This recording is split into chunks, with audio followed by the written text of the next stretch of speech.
Muito bem, nessa tarde de quinta-feira estamos recebendo Daniel Striziak, nosso amigo Daniel TV, deputado federal pelo PSTB, está na nossa região aqui de Camaquã, teve agora pouquinho lá na terra natal dele, onde o Daniel nasceu no Hospital São José, Dom Feliciano, e é muito legal te ver aqui, Daniel, muito obrigado pela presença, tudo bom?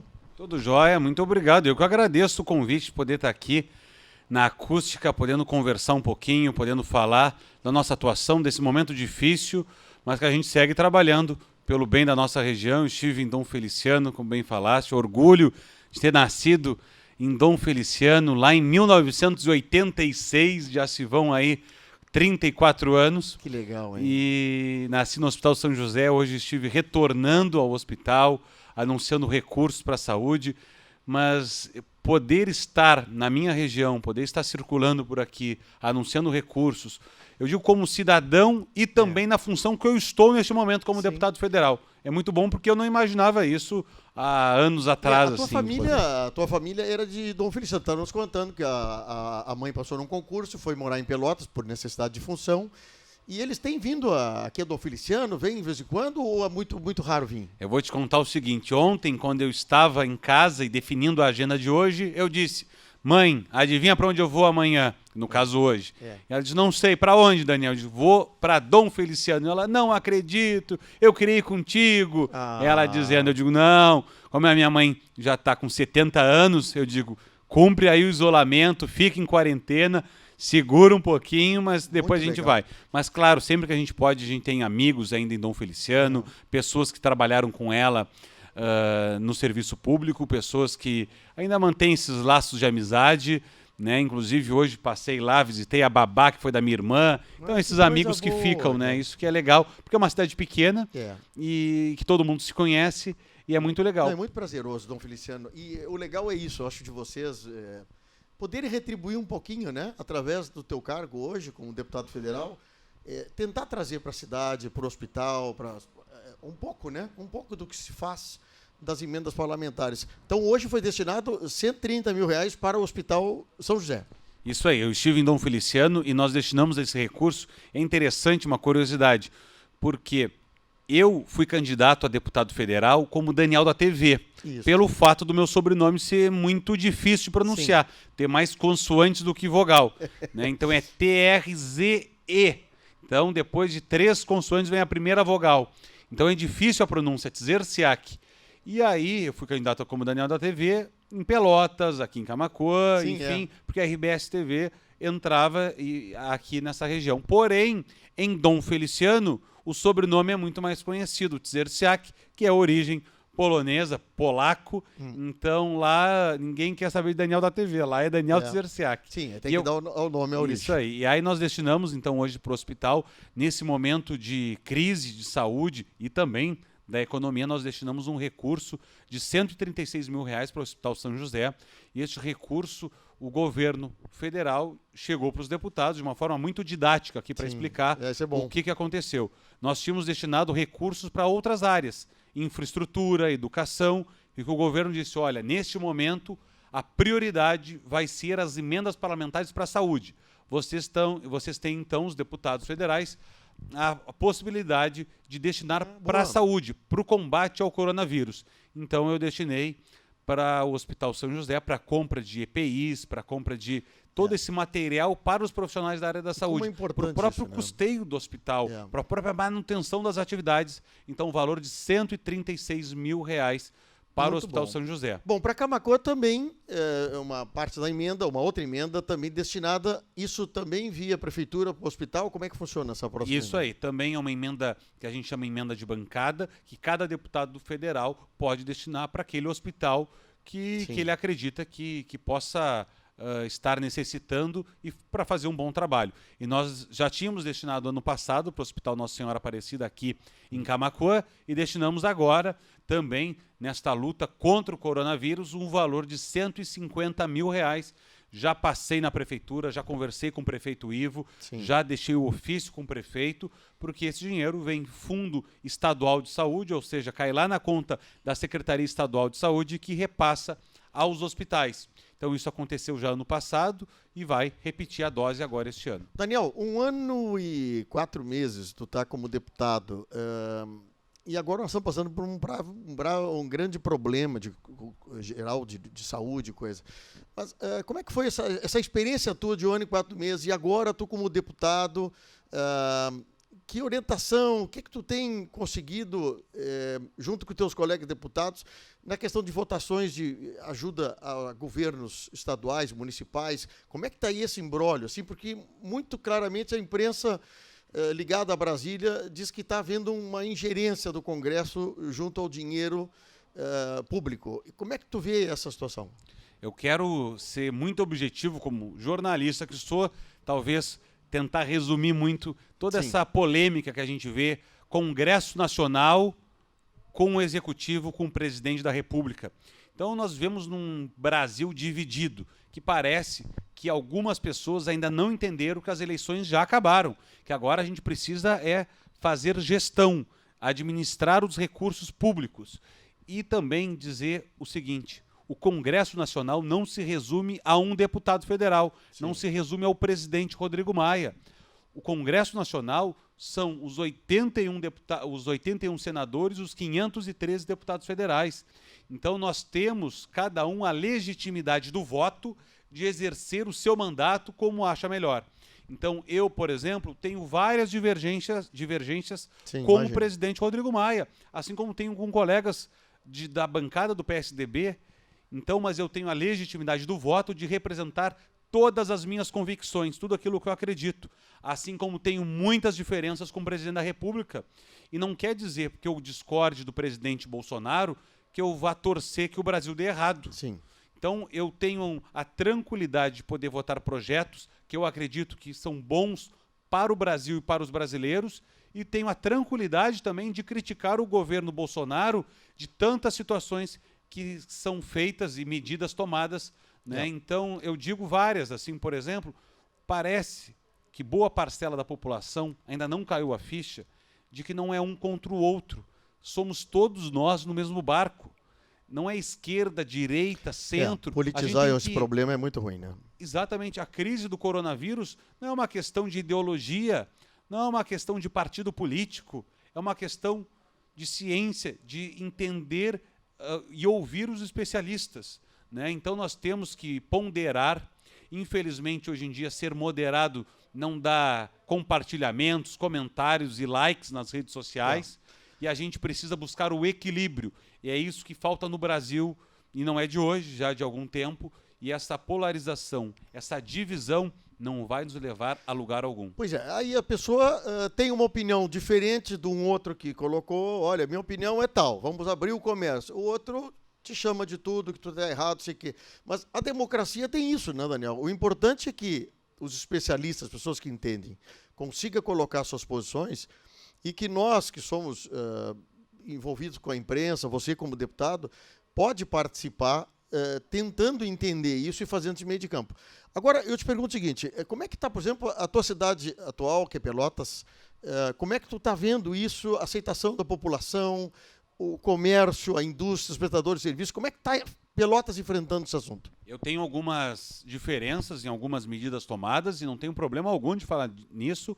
Inclusive, hoje, nesta quinta-feira, está reabrindo o comércio de Pelotas, voltando aos poucos, não é voltar à normalidade, mas reabrindo com horário reduzido, com a obrigação da utilização de máscara, mas volta o comércio. No meu entendimento, não é coerente, em alguns casos, em qualquer município do Brasil, na verdade, tu ter supermercado funcionando, ter macro-atacado funcionando, tu ter grandes estabelecimentos funcionando, por mais que tenha um controle na entrada e na saída desses clientes, nós vamos ter 200, 300 pessoas dentro do supermercado, cruzando nos corredores, nas prateleiras, na fila. Enfim, acaba tendo este convívio dentro do estabelecimento. E aí, muitas vezes, tem lojas do centro, pode ser do centro de Camaquã, do centro de Pelotas, do comércio, que muitas vezes circulam 5 pessoas por dia, porque esse é o fluxo natural, né, desse estabelecimento, e que, então, não é compreensível. Eu acho que a gente precisa ter o que falta muito e que eu luto muito e prezo, defendo, é uma palavra-chave. Bom senso. Bom senso nos falta. Falta muitas vezes dos próprios agentes políticos, falta por uma parcela da população de entender isso. Cada um fizer a sua parte, a gente vai estar colaborando para o coletivo. Cuidar de si é cuidar do próximo também. Eu acho que a gente tem que pensar na economia, tem que pensar nos empregos, tem que pensar na saúde. Tem que ter um equilíbrio. E não é nem tanto ao céu, nem tanto ao inferno. Daniel, a gente conversa com bastante gente e o interessante é a gente tentar identificar, porque bem mesmo tu falaste uma coisa muito interessante, tem ambientes que circula pouca gente, tem ambientes que circula muita gente. Outros é aquele que tem um ambiente, um contrato de locação, que ele paga a locação para que ele está funcionando, a sua loja, o seu restaurante. Quer dizer, cada caso é uma peculiaridade diferente, né? Então, é interessante que a gente consiga, os governantes consigam entender que essa diferença de público, diferença de empregador, diferença também dos funcionários, que muitos deles são comissionados, precisam fazer o salário através da venda, e que se entenda que, num momento de dificuldade, não adianta querer, às vezes, botar a lei sobre tudo e causar um dano que a gente não sabe o quanto isso pode prejudicar as próprias pessoas por depressão, por sem renda. Então, quer dizer, é muito interessante que a gente tenha essa opinião tua, assim, também de olhares diferentes para coisas diferentes. E acrescento também dizendo o seguinte, a cota de sacrifício não pode ser só da iniciativa privada nesse momento de crise.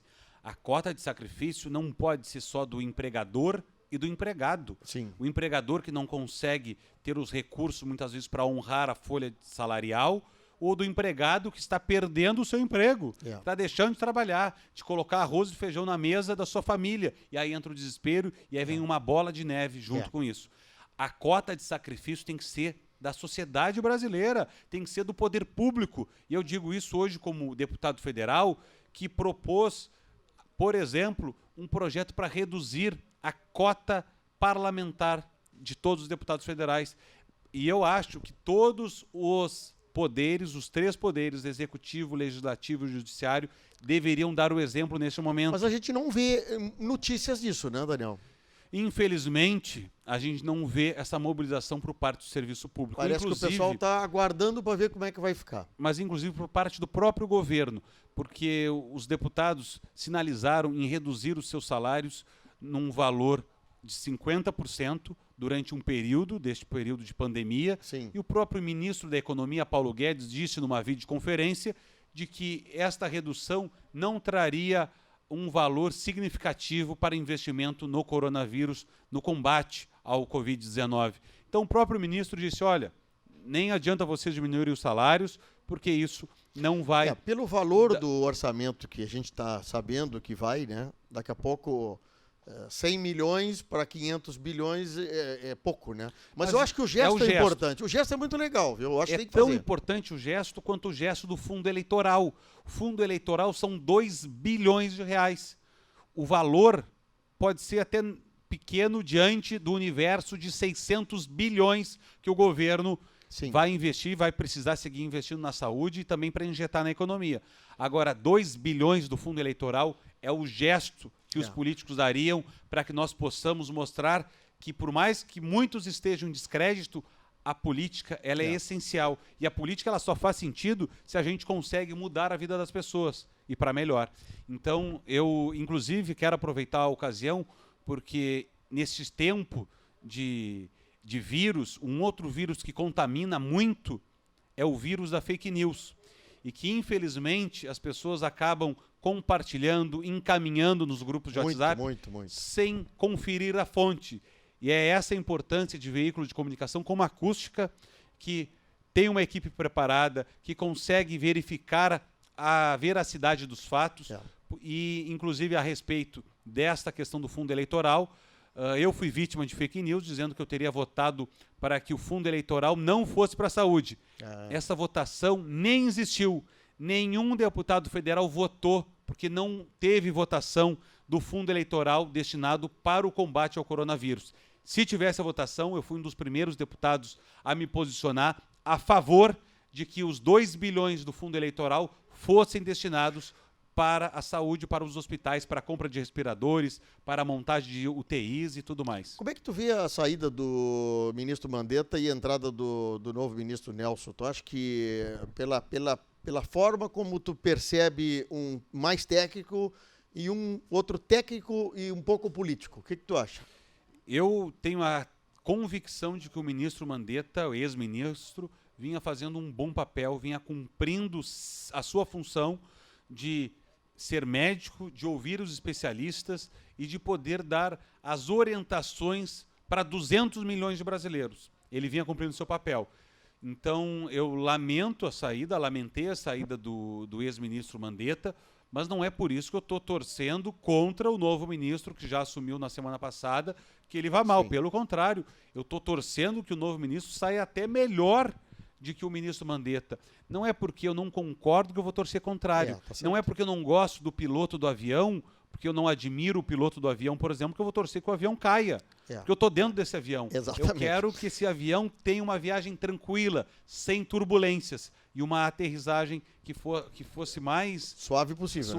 Possível. Daniel, é importante essa tua presença aqui, justamente para aos ouvintes, aos telespectadores da Acústica, entender o posicionamento do Daniel a respeito de alguns pontos, como eu estou te falando. Tu falar sobre os fundos eleitorais, sobre a participação ou a redução dos proventos dos deputados, de todas as esferas, como tu falasse, do poder público, do Ministério Público, do Judiciário.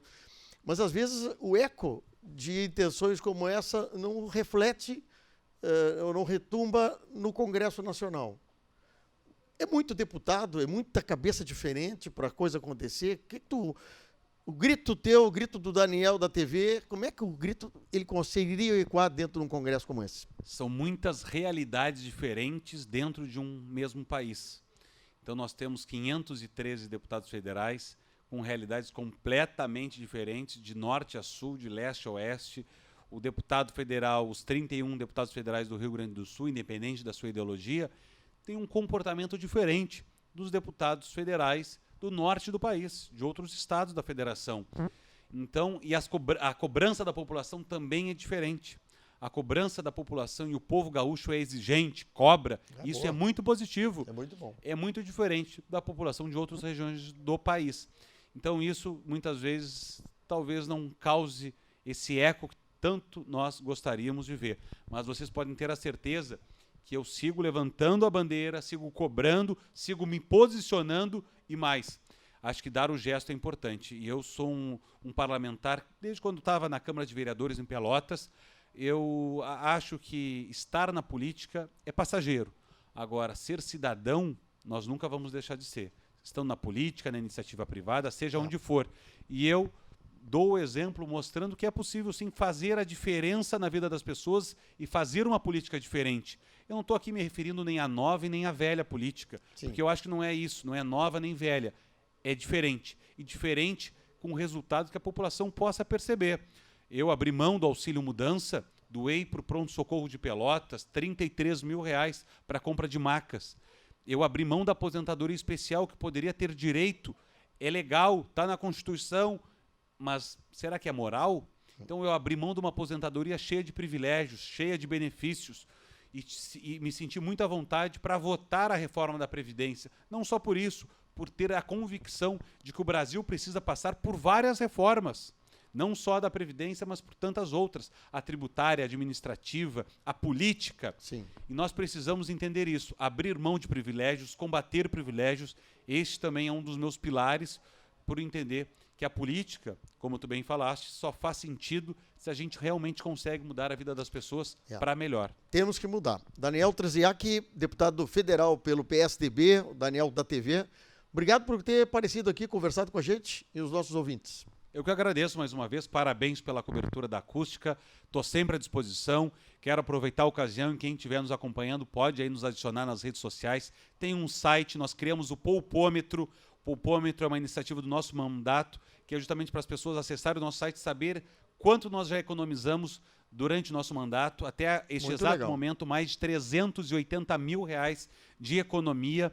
Então é só acessar daniel45.com, que vai estar ali o Poupômetro, o portal da transparência. A população tem que cobrar, Tem que acompanhar, né? Tem que acompanhar. Pode acessar o nosso Instagram também, é Daniel Tzerciak 45, Facebook, enfim, tem todos os canais de comunicação que a população possa aí saber mais, cobrar mais. O eleitor hoje tem todas as ferramentas para acompanhar o seu deputado eleito ou os deputados eleitos. Eu acho que é super importante isso. Bom, sucesso para ti e nós conversamos em outro momento. Obrigado, um grande abraço a ti, um grande abraço a todos que nos acompanham.